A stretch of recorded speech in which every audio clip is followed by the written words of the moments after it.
going on, everyone? Chris from Pickdawgz.com here with the Wraparound. We're going to be breaking down the NHL action going down on Wednesday, October 30th, 2024. If you like this content, make sure you smash that thumbs up. Subscribe to our channel. Let me know your NHL picks in the comment section below. And if you're looking for my best bets, the games that I love, including my daily $15 best bet, head on over to Pickdawgz.com and click the Premium Picks tab at the top of the page. But, we got another day, another NHL card, 6 games on the board today.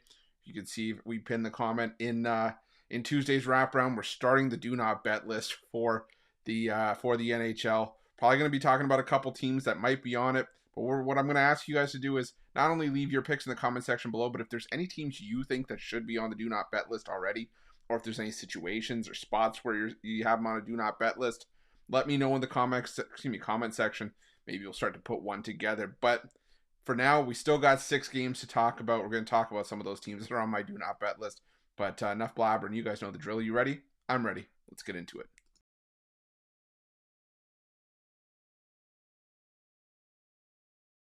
First, we head to the Nationwide Arena where the Columbus Blue Jackets take on the New York Islanders. I'll tell you, we talked about the do not bet list, but one spot I think I'm going to be betting on, at least early on this season until it really stops paying consistently, is the Columbus Blue Jackets off of a loss, because they just absolutely whooped the Edmonton Oilers last time out. And that doesn't mean necessarily that the spot would be in play here as Columbus is coming off of the win, but this is still a great price for a Columbus team that is playing some solid hockey right now. The New York Islanders are on the second half of a back-to-back with travel for this game, and they've put up 1 goal or less in almost half of their games this season, 4 times, and only put up 1 goal against the Anaheim Ducks. The Columbus Blue Jackets are not a great team necessarily, but they've been scrappy early on. They're 7-1 on the puck line this season, all in the underdog role. So I think they can battle here as well, give themselves a good shot at winning it outright. I'm going to take the Columbus Blue Jackets here at plus 135.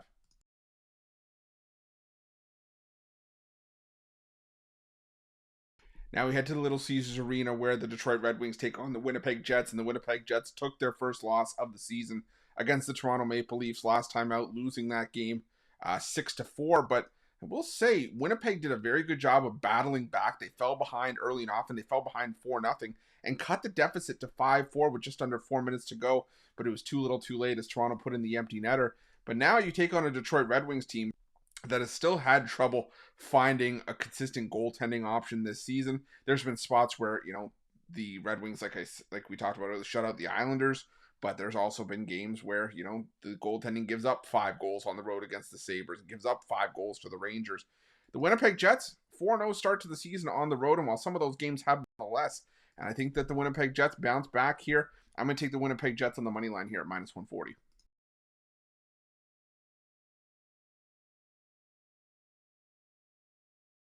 Now we head to the Ball Arena where the Colorado Avalanche are going to be taking on the Tampa Bay Lightning.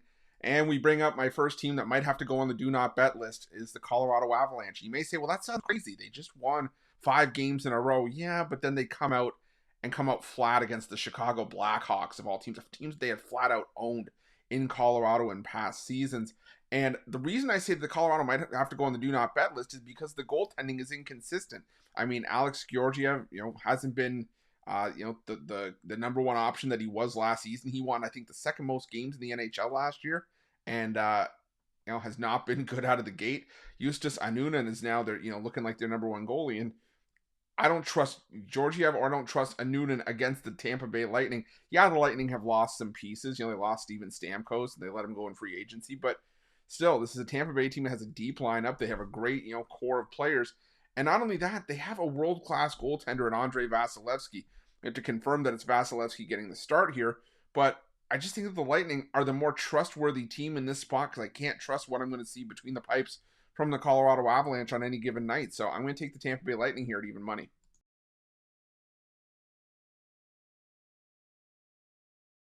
Next, we're going to the Delta Center where the Utah Hockey Club take on the Calgary Flames.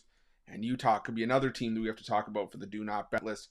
I mean, you hand the San Jose Sharks their first win of the season. And why do I say that they should be on the do not bet list? Well, not only has Utah lost 4 in a row and 6 of 7, where the luster's really worn off of that hot start that Utah had to the season, but the goaltending has consistently been an issue. Even when Utah was winning games earlier this season, they were winning games 6-5, 5-4 in overtime. They've now given up a combined 17 goals over the course of this 4-game losing streak that they're on. And not only that, they were up 4-0, or excuse me, they were up 4-1 going into the third period of that game against San Jose. San Jose scored 3 goals in a span of 1 minute and 50 seconds to force overtime and eventually win the game. You can't have collapses like that and expect me to back you on the turnaround. The Calgary Flames haven't been playing well in their own right. That's why I'm looking at the over 6 here. But the lesser of two evils for me is the Calgary Flames, because the Calgary Flames, have a winning record on the road. Their only, regulation loss was a 5-0 loss last time out to Vegas. Both these teams have had goaltending issues right now. I mean, Calgary in their 3-game losing streaks allowed 14 goals. But side by side, who can I trust more in this spot? Well, I lean towards the team that's going to give me the better price, and that's the Calgary Flames. And the Flames didn't lose to the Sharks. So give me the Calgary Flames at even money in this one, with lean towards the over 6 as well.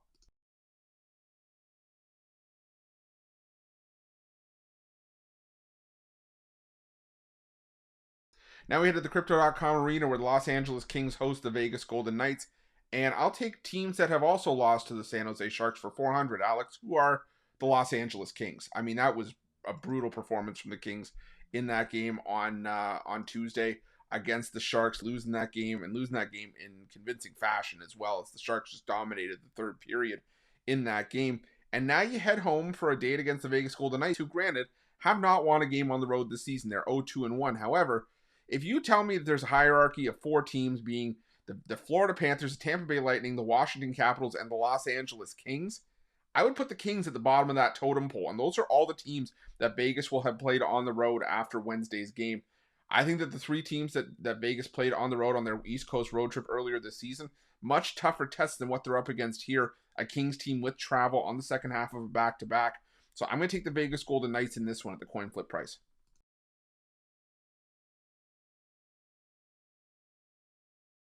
Our final game on Wednesday's card takes us to the Rogers Arena, where the Vancouver Canucks take on the New Jersey Devils. This is an interesting matchup because the New Jersey Devils historically have flat owned the Vancouver Canucks. I believe they're 15-2 in the last 17 meetings between these two teams are the New Jersey Devils.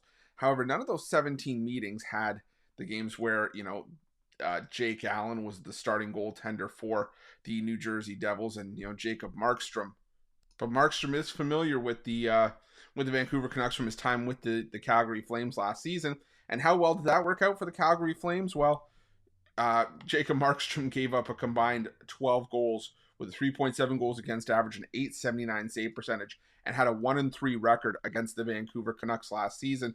I say that because the Vancouver Canucks had one of their best seasons in recent memory last year, and are, from a roster standpoint, a lot more, closer to what they were in those games. And in the 2 games in Vancouver, we saw Markstrom give up 7 goals on 56 shots. So for me in this one, I think that the Vancouver Canucks have a chance to really buck that trend and get back on track.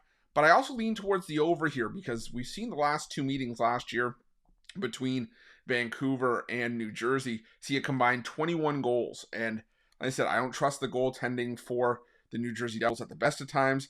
I still think that Kevin Lankinen is due to give up a couple, or even if it's Artur Shilovs, if that, I would even further towards the over. But I still think the Canucks can get it done here in a 5-4 kind of game. So I'm going to take the Canucks in the lead. I'm also going to take the over 6.5 to round things out. That's it. That's all the NHL action for Wednesday, October 30th, 2024. Again, if you like this content, make sure you smash that thumbs up. Subscribe to our channel. Let me know your NHL picks in the comment section below, and also who you think should be on the do not bet list. And if you're looking for my best bets, head to pickdawgz.com, click the premium picks tab at the top of the page. Thanks so much for watching. We'll see you guys soon.